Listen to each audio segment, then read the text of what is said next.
के लिए 59 से आगे। इसके पहले 2 और वीडियो मैंने किया था, मुझे उम्मीद है कि आप देख लेंगे। और आयोग के उत्तर में कितना सही है कितना गलत, ये काम है और वो मैं थोड़ा आपके सामने ला रहा हूँ। तो देखिए है क्या, यहाँ की शहरीकरण के बढ़ते स्तर के अनुसार बिहार के जिलों का सही क्रम चुनिए। यानी शहर जो बढ़ रहा है आरोही क्रम में, नॉट अवरोही। ध्यान रखिएगा, अवरोही का मतलब होता है घटते क्रम में, आरोही का मतलब होता है बढ़ते क्रम में। तो यहाँ आपको क्लियर कर दिया है कि बढ़ते स्तर पर, तो सीधे से पटना बहुत विकास किया है, इससे पिछड़ा नालंदा है और सबसे मुंगेर है, सबसे पीछे नालंदा है। यहाँ पटना है तो इस सवाल नहीं है कि घटते क्रम में हो गया। यहाँ जो है पटना बीच में है तो ये हो नहीं सकता है। और ये जो है आपका पटना है, नालंदा है, लेकिन मुंगेर है, तो ध्यान रखेंगे हमेशा है कि मुंगेर जो है ज्यादा डेवलप है नालंदा से, तो इसलिए ये होगा आपका बिल्कुल सही उत्तर। लेकिन कई बच्चे हमसे जैसा कि चर्चा किए मौखिक फोन करके, तो ये सर पूछा है अवरोही क्रम में, तो मैं समझ गया कि बच्चा लोग जो है कंफ्यूज है। तो बोले सवाल ऐसा दे दिया है, बताइए ना। अरे भैया तो ना आरोही दिया ना अवरोही दिया। आरोही का मतलब होता है बढ़ते क्रम में, जिसको बोलते हैं हम लोग असेंडिंग ऑर्डर। अवरोही होता है घटते क्रम में, जिसको बोलते हैं डिसेंडिंग ऑर्डर। तो हिंदी इंग्लिश दोनों समझना चाहिए, तो उसको भी छोड़ के बीपीएससी बड़ी आसान कर दिया है।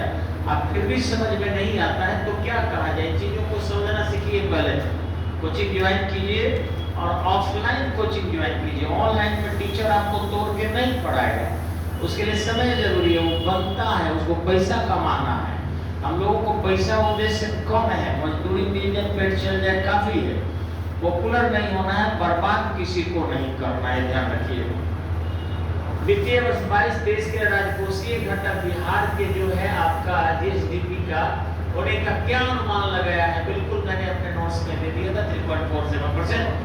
वह विकल्प चुनिए जो बिहार के 7 निश्चय भाग 2 योजना का हिस्सा नहीं है। ध्यान रखेंगे, यहाँ आंसर है हर खेत में सिंचाई का पानी।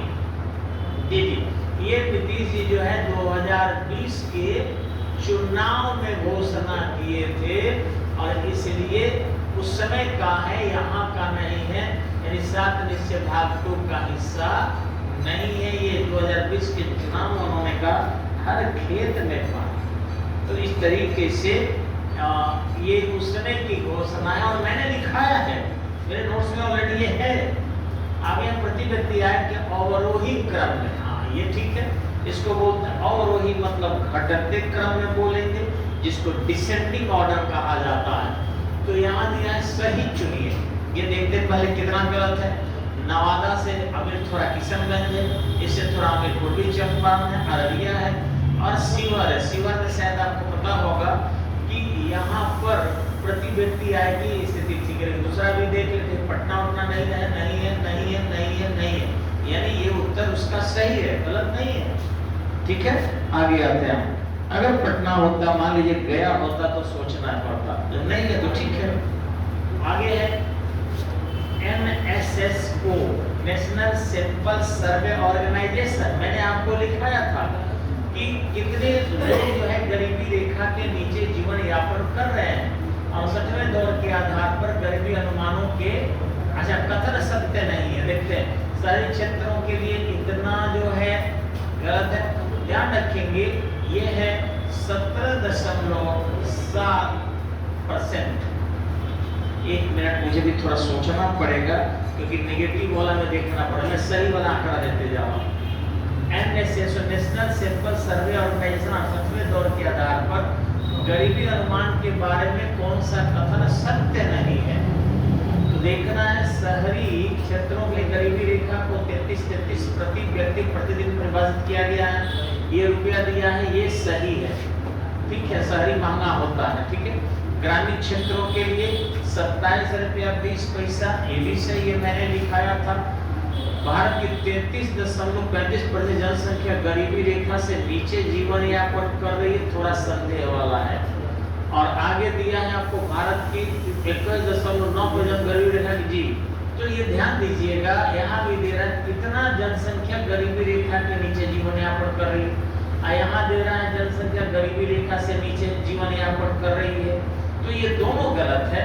यहाँ होगा आपको 17.7% गरीबी रेखा से नीचे जीवन यापन कर रही है, इसलिए वो दोनों में नहीं है, तो एक से ज्यादा गलत है, यानी एक उत्तर होगा। क्लियर? अब चलते हैं हम आगे।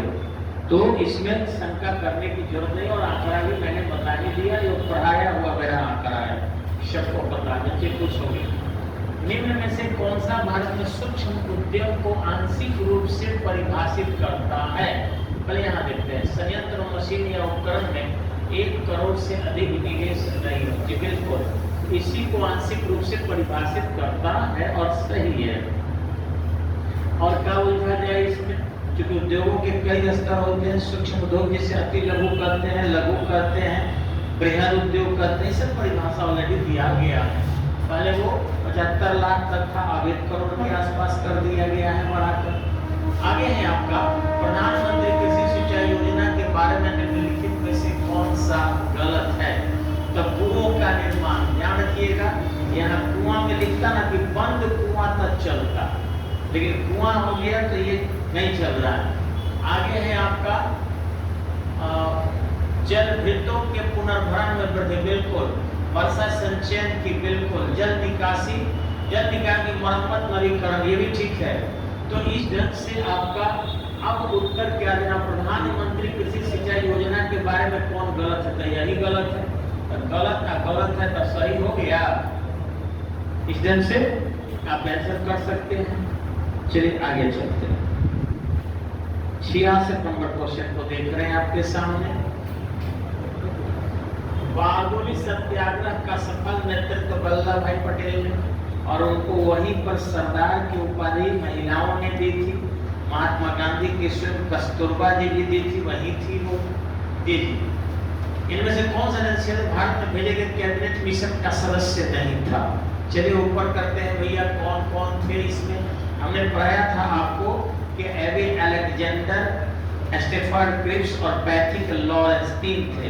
3 के अलावा देखते हैं कौन है, तो ये थे, ये थे, ये थे, और नहीं था तो ये नहीं था, यानी उत्तर आपका क्या होगा? ए होगा। क्लियर? आगे चलते हैं। आपको भारी तो भैया हमको नहीं दिख रहा है, आपको गाली मत दीजिएगा बीपीएससी वाले लोग, या जिनका खराब गया है वो इसलिए नहीं दिख रहा है कि मैं अपने से नहीं देख रहा हूँ, यहाँ के सभी बच्चे पढ़े हुए हैं और बहुत बच्चे बैठे हैं अभी आपके सामने। जोर से एक बार बोलिए तो कितने लोग बैठे हैं जी? चलिए तो गलती नहीं किया होंगे, आप बैठे हैं, आवाज आ गई होगी, तो इसलिए बहुत बच्चे देख रहे हैं, लाइव चल रहा। प्रसिद्ध गांधी इरविन समझौता किस वर्ष हुआ था जी? 1931 में मार्च के महीने में, ठीक है, मार्च 9-10 मार्च के आसपास हुआ था, एग्जैक्ट डेट तो हमें भी याद नहीं है, लेकिन मार्च में ही हुआ था। आगे है, राष्ट्रीय कांग्रेस ने किस सत्र में पूर्ण स्वाधीनता के प्रस्ताव को स्वीकार किया था? तो 1929 के लाहौर में जे.एल. नेहरू के द्वारा, ठीक है, जवाहरलाल नेहरू के द्वारा। आगे चलते हुए सिंह बचपुलिया कोई सवाल होता है और आप लोग कहते हैं कि दिन बहुत भारी भारी यात्रा है एकदम से। सुभाष चंद्र बोस ने निकोबार द्वीप का नाम क्या दिया था? स्वराज द्वीप, एकदम सही है। चलिए आगे थोड़ा सा और जल्दी जल्दी कर देते हैं। फरवरी 1922 में पुलिस चौकी में आग लगाने की घटना सन 1984 किस राज्य में है? ये कितना आसान है बताइए कि ये गोरखपुर में है। सॉरी कितना गलत लिख रहा हूँ, करवाया गया है ये गोरखपुर में, और 22 पुलिसकर्मी को जला दिया गया था 5 फरवरी। तो इसे बिग क्वेश्चन कहाँ दिया? बच्चा वाला तो है। खुदीराम बोस ने किस आधार पर किस जगह? मुजफ्फरपुर में, ठीक है। हाँ, अगर ये पूछता कि खुदीराम बोस कहाँ पकड़े गए तो थोड़ा सा भारी होता। ये है आपको बोनी स्टेशन पर, बोनी नामक स्टेशन पर, मुजफ्फरपुर में ही है, बड़ी बहुवारा नगरा वाला नहीं। तो इस तरीके से बोनी नामक कैसे कहाँ भाई सवाल है बतेगा मुजफ्फरपुर कौन नहीं मार देगा। लोग कहता वाह बीपीएससी भारी है, ये है वो है। आप लोग अगर भारी होता तो खिसिया रह गया। आईएएस के हम लोग क्वेश्चन बनाते थे 120 से 85 हिस्ट्री में, तब कटक जाता था। 150 में 121 जीके जीएस बनाते थे तब पास होते थे। और आज 43 को क्वेश्चन बनाइएगा 100 में पास हो जाइएगा। 43 को लेवल गिरा है due to reel, WhatsApp and Facebook. ये इतना ना पढ़ाई को गैप कर दिया है कि भी क्वेश्चन लग रहा होगा कि चाचा क्वेश्चन है, नहीं भतीजा क्वेश्चन है। जी, आजाद रास्ता बिहार में किस आंदोलन के दौरान बनाया गया था? भारत छोड़ो आंदोलन 1942। कहाँ बना था आपको बता दें, तो ये बकरी नामक द्वीप पर बना था। बकरी द्वीप पर बना था। कहाँ बना था भैया? तो नेपाल में बना था। कौन बनाया था? तो जेपी नारायण ने बनाया था। तो ये सब कितने बंदूकची थे? तो 25 बंदूकची थे। माने ये भी क्वेश्चन अगर थोड़ा रहता तो बात दम कहाँ है क्वेश्चन में, एकदम से कुछ समझ में नहीं आता है। जी जी, और पटना वाले पता ना कहाँ व्याख्या दिए हैं, वो कह रहे का कि क्वेश्चन भारी है, 101 कटअफ हो जाएगा जनरल का। अरे भैया मैं बता दूं 112 से कम नहीं जाएगा। इतने देखकर पूछ गए 112 से ऊपर कटअफ जाएगा जनरल का, तैयार है। आज पढ़ाने दीजिए पाकिस्तानिया सब। पाकिस्तानिया जारी किया है कहा कि बहुत क्वेश्चन भारी, ज्यादा से ज्यादा कटअफ जाएगा। मैंने 100 से 101 क्वेश्चन सामान्य जाति अनरिजर्व का, बाकी उसके अंदर में सब रहेंगे। मेन पढ़ाने के लालची हो तुम लोग, पैसा कमाने के लिए। ठीक है, हौसला अफजाई करो बच्चों का, लेकिन यही हौसला अफजाई करके हर साल अपने बगावत को ठंडा कर देते हो। न तो इतना तुम लोग दावा कर रहे हो पटना में बैठकर जहाँ बच्चा सब मारता कि कहाँ से पढ़ा रहा है तुम सब, तुम लोगों का प्रश्न नहीं लग रहा है। आप मेरे बच्चों से आके देख लो, सारे कॉपी में सब पीडीएफ पहले भेज दिए थे बच्चों का, सब लड़ा है पूरा का पूरा। तो इस तरीके से कटअप 100, मेरा बच्चा खाली बैठता था 120 कटअप जाता। लेकिन ये कहे कि मेरे यहाँ बच्चे ही कम थे, 3-4 को लड़की ने एग्जाम दिया है, आज बता दे रहे हैं वो फुटले वो के पेनिए ना। सही बता रहे हैं, कोनो के टाइम में देखिए मास्टर है तो कोई यूनिवर्सिटी के स्टाफ। अब बताइए हम क्या करें, टाइम में टाइम रहता तो नगौर देते 140 से 140 बनवा देते। पैसा दिया है नो डाउट, मैं शिकायत पैसा की नहीं करूंगा, वो देता है जितना मान, लेकिन टाइम नहीं है बेचारों को। कोई चुनाव ड्यूटी है तो कोई कुछ ड्यूटी है, तेज है, लेकिन रगड़ देते हम तो रिजल्ट। आज इनको रगड़ना चाहते हैं वो भाग जाते हैं पटना दिल्ली। गार्जियन की सबसे बड़ी कमजोरी है कि आप अपने बच्चों को स्टडी पॉइंट का लाइए ना, आप टीचर हारा दीजिए। अगर हार जाते हैं हम छपरा के चाहे पटना के किसी टीचर से बच्चों को पटना लेके जाइए। नाम खाली कमाना, अगुआ भी तोड़ना है तब पटना भेजिए कि अगुआ ढेर तिलक देगा, या इलाहाबाद दिल्ली भेजिए। बस इसके लिए अगर करना है तब ठीक है, रिजल्ट के लिए आपको बेहतरीन स्टडी पॉइंट देगा। छपरा में रहते हुए यहाँ पे 1946 में गठित अंतरिम सरकार के मंत्रिमंडल में श्रम विभाग किसके पास था? ये ध्यान रखिएगा कि जगजीवन राम के पास था। इनके पास क्या था? आपका कृषि विभाग था जी। 1942 में किस त्योहार के अवसर पर जयप्रकाश हजारीबाग जेल से बाहर निकले थे? बिल्कुल, ये दिवाली का लाभ उठाए थे और 1942 में ये भाग गए थे, बम पटाखा हो रहा था और नेपाल के बकरी नामक द्वीप में चले गए। सीतापुर के रहने वाले थे लोक नायक जयप्रकाश राय के ससुर का नाम था ब्रजकिशोर प्रसाद और पत्नी का नाम था प्रभावती देवी, जो गांधी जी के आश्रम में रहती थी और तय की कि जयप्रकाश बाबू आपसे कोई मुझे संतान उत्पन्न नहीं होगा, हम ब्रह्मचर्य रहेंगे तब आपकी पत्नी रहेंगे। तो कोई संतान उत्पन्न नहीं हुआ, हालांकि जयप्रकाश बाबू इसके लिए दुखी भी थे। जी जी, तो इस तरीके से इस सब बच्चों को हम लोग पढ़ा दिए हैं। कैसे वो महात्मा गांधी जब बंगाल जा रहे थे तो वो भी कह रहे थे हम जान से बोल। हाँ जी, जयप्रकाश नारायण के पत्नी प्रभावती महात्मा गांधी के साथ बोली कि हम बंगाल जाएंगे। तो समझा जा सकता है मैं रिस्पेक्ट में उनको पिता की तरह मानती थी महात्मा गांधी को, और रिस्पेक्ट में कि आप अकेला कहाँ जा रहे हैं। डॉक्टर राजेंद्र प्रसाद को संविधान सभा का सभापति चुना गया था। बताइए तो कितना आसान है ये दिसंबर। अगर इसी में डेट दे देता तब आपको थोड़ा सा दिक्कत होता। 11 दिसंबर 1900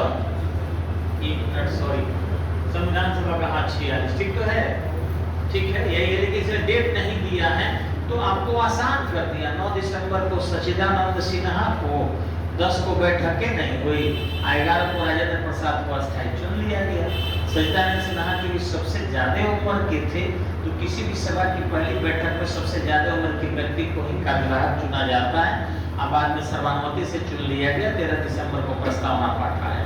तो कितना आसान है, तो बताइए कौन लड़का नहीं जानता है यार। फिर भी बच्चे कहाँ चले जाते हैं स्टडी पॉइंट छोड़कर। तो दिल्ली से बच्चों को यहाँ आना चाहिए, इलाहाबाद से, पटना से, सारे बिहार से, और इसको भी कोटा बना देना चाहिए।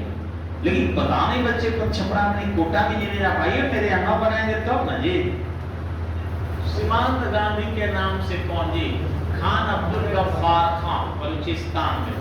इनको 1987 में जो है आपको भारत रत्न मिला था, ध्यान रखिएगा। और महात्मा गांधी के प्रिय शिष्य थे, और ये लाल कुर्ती आंदोलन चलाए। ये इनके जो समर्थक थे वो कहते थे नंगा बाबा कटिंग बा, नागा बाबा कटिंग बा। यानी नागा बाबा जो है बहुत महान है, और नंगा रहता है वो काट देगा, अंग्रेजों को मार देगा। तो इस तरीके से ये आंदोलन चलता था। 1987 में इनको भारत रत्न दिया गया। पाकिस्तान इनको जेल में बंद करके रख दिया था, और इस तरीके से ये बलूचिस्तान के समर्थक थे कि भारत के साथ मिल जाए अथवा वो अलग एक देश बन जाए। जो भी है, झांसी की रानी लक्ष्मीबाई की मृत्यु कहाँ हुई थी? ग्वालियर में। अंग्रेजों के पकड़ने से बचने के लिए स्वयं ही अपने आप को खंजर क्या कर दी, अंदर डालकर, और आत्महत्या उन्होंने कर ली। इसी पर जो है यूरोज ने कहा था कि 1857 के वीरों में एकमात्र कोई मर्द लड़ी थी तो वो झांसी की रानी थी। किसने कहा था? यूरोज ने। और झांसी से ग्वालियर आ गई थी सिंधिया परिवार को हराने। सिंधिया अंग्रेज के समर्थक थे। वही महाजी सिंधिया जो अंग्रेजों से लड़े थे, उनके बेटा जो थे आपके वो दौलत राव सिंधिया थे, उन्हीं के वंशजों। जी जी, चलिए आगे आते हैं। आपको यहाँ पर बंगाल विभाजन के विषय में किसने कहा था विभाजन हमारे ऊपर बम की तरह गिरा है? एस.एन. बनर्जी। यही जो थे इंडियन एसोसिएशन की स्थापना 1976 को किए थे, और 1918 में उदारवादी कांग्रेस के रूप में स्थापना की। लिबरल कांग्रेस फॉर स्टेबल 1980, और first Indian political party organised by S N. Banerjee in 1876। तो आपको शायद पता होगा कि उन्होंने ऐसे स्टेबलिश किया था।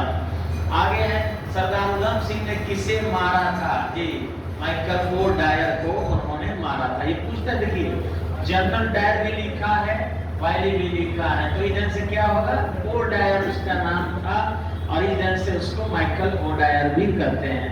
अगर यहाँ भी जनरल ओ डायर होता ना तो आपको कंफ्यूजन में आंसर हो जाता है, क्योंकि जनरल ओ डायर पूरा नाम था, यहाँ माइकल दे दिया गया है, वो होना जरूरी है। जी जी, तो ध्यान रखना है। हम लोग भी जो है आपको इसको बच्चों को सिखाते हैं हमेशा ही, और मेरे व्याख्या से मेरे लेवल का पता चलता होगा कि सर व्याख्या क्या पढ़ के आए हैं या एकदम ऑन द स्पॉट कर रहे हैं।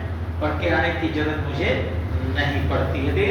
तो देखते हैं, एक सेट बढ़ा लेते हैं, उसके बाद ये ऑफ करेंगे। एक घर ये मैथ है, मैं नहीं जानता हूँ भैया, मैथ में नहीं करूँगा, ये भी मैं नहीं करूँगा, झूठ के पकड़ाने वाली बात कहे के लिए ये भी मैं नहीं करूँगा। आगे बढ़ता हूँ, मैं देखता हूँ ये भी शायद मैथ है, और इससे भी मैं नहीं करूँगा, हालांकि जानता हूँ मैं, लेकिन फिर भी एक सेट और कर लेते हैं। आवर्धक कांच किस प्रकार के लेंस में प्रयोग होता है? ध्यान रखिएगा, आवर्धक कांच किस प्रकार के लेंस से प्रयोग किया जाए? आवर्धक मतलब होता है बढ़ाना। तो ये ध्यान रखेंगे कि यहाँ दिया है समतल उत्तल, तो ये तो होबे नहीं करेगा, तीसरी नहीं होगा, न तो उत्तल भी नहीं होगा। इसको हम बोलते हैं, आपको उत्तल को कभी भी ध्यान रखिएगा, ये प्रकाश किरणों को कन्वर्जिंग करता है, सिकोड़ता है, ऐसा होता है जो डाइवर्जिंग, जो बढ़ाता है। तो यहाँ दे रहा है कि आवर्धन कांच किस प्रकार के लेंस में प्रयोग किया जाता है, तो उत्तल, चाहे वो आंख हो, कैमरा हो, सब में। जी आगे है आपका साइंस से भारी नहीं, चुंबकत्व का अनुचुंबकीय समचुंबक सिद्धांत में से किसके द्वारा प्रदर्शित होता है? बिल्कुल सही है, प्लेटिनम के द्वारा। हमेशा कि चुंबकत्व का अनुचुंबकीय सिद्धांत प्रदर्शित करता है, यानी कम चुंबकित होता है। परमाणु के नाभिक में कौन से मूल कण होते हैं? ये किसी भी परमाणु के नाभिक में प्रोटॉन और न्यूट्रॉन होता है, सिवाय हाइड्रोजन के। हाइड्रोजन में न्यूट्रॉन नहीं होता, बाकी सब में होता है। भारी सवाल कहाँ है जी? लोग कहते हैं बहुत साइंस का भारी है, तो समझ नहीं आता। जिस धातु कर्म प्रक्रिया के अंदर धातु मिश्रित अवस्था में पाई जाती है, क्या कहते हैं? प्रगलन कहते हैं। हमेशा ही वो जो है ना आपको उसी अवस्था में होगा। आगे आपका पित्तल का घटक क्या है? तो जस्ता और तंबा है, तब पित्तल बनता है। बहुत ही सिंपल है, और ये सब पाया हुआ एरिया है। अनबुझा चूना क्या है? कली चूना इसको बोलते हैं, कैल्शियम ऑक्साइड, इसको कली चूना कहते हैं। ये भखरा चूना है, ये संगमरमर है, तो भखर ये अनबुझा हुआ चूना यानी कली चूना, तो कली चूना को कैल्शियम ऑक्साइड होता है, यानी ये सही है। जंग लगे लोहे की वजन में निम्न से कौन सा परिवर्तन होता है? यह पहले बढ़ता है फिर घटता है, ये सही है, क्योंकि जंग लगे हुए लोहा में जो है क्या होता है? वजन बढ़ता है, क्योंकि आयरन ऑक्साइड हो जाता है वायुमंडलीय आर्द्रता लेकर, बाद में झड़ गया, फिर जंग लगा, फिर झड़ गया, तो इस ढंग से वो पहले बढ़ता हुआ नजर आता है, अब होता गया, फिर घट जाता है जब झड़ जाएगा। जी जी देखते हैं यहाँ क्या दिया है कि किसे श्वेत धातु कहते हैं। देखिए किसे श्वेत धातु कहते हैं, तो प्लेटिनम को श्वेत धातु कहते हैं। श्वेत सोना सूती कपड़ा को, और श्वेत धातु प्लेटिनम को हम लोग ऑलरेडी पढ़ाते हैं। तो फिर आते हैं हम अगले वीडियो में। धन्यवाद, नमस्कार।